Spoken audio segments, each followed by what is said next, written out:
Hi guys! Habang hinihintay natin si Edgy na ma-process yung documents niya tsaka makasunod dito sa akin, susubukan natin i-explore yung Northumberland pero mag-isa ko lang, hindi muna siya kasama. So ang unang pupuntahan natin sa Warkworth. Kapag nag-search tayo sa Google, merong tatlong naka-highlight na pupuntahang lugar dyan. Yung una, Warkworth Castle.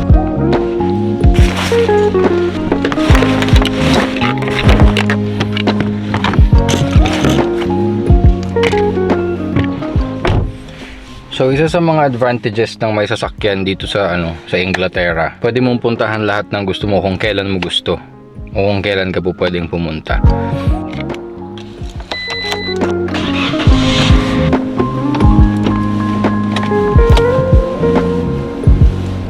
So nakahanap na tayo ng parking dito sa Warkworth, pero hindi ko alam kung may bayad yung parking nila kaya hanapin ko muna.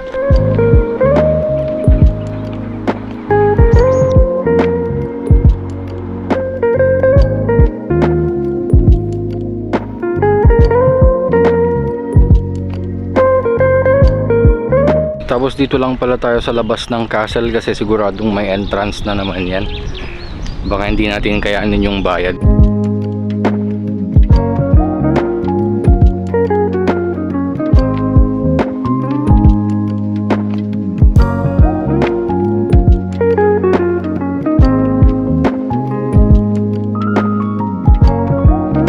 Yung pangalawa naman, Warkworth Beach.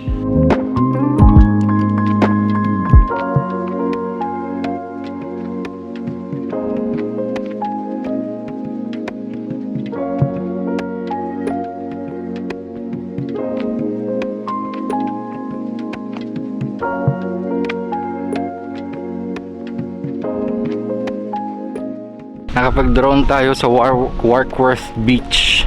Hindi ko nga pala nasabi kanina ang Northumberland kasi kilala siya sa mga castles tsaka beaches. Tapos isang Northumberland sa pinakamaraming castles dito sa England.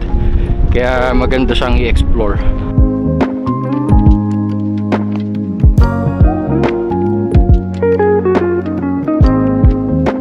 Tapos yung pangatlo, Warkworth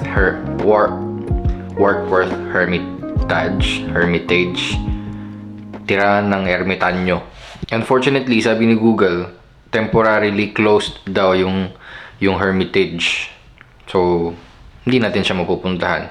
Pero, maganda rin pala yung riverside doon sa Warkworth. Pwedeng magbaon, tapos mag-picnic doon sa may riverside.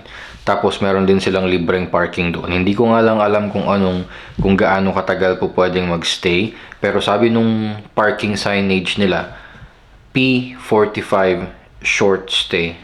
Siguro yung 45 minutes, I don't know.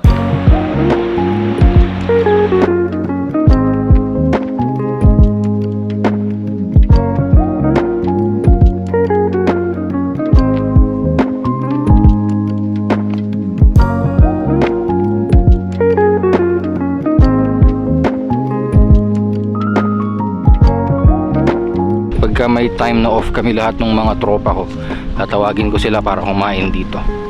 That's it for today. I hope you enjoyed the video. See you next time.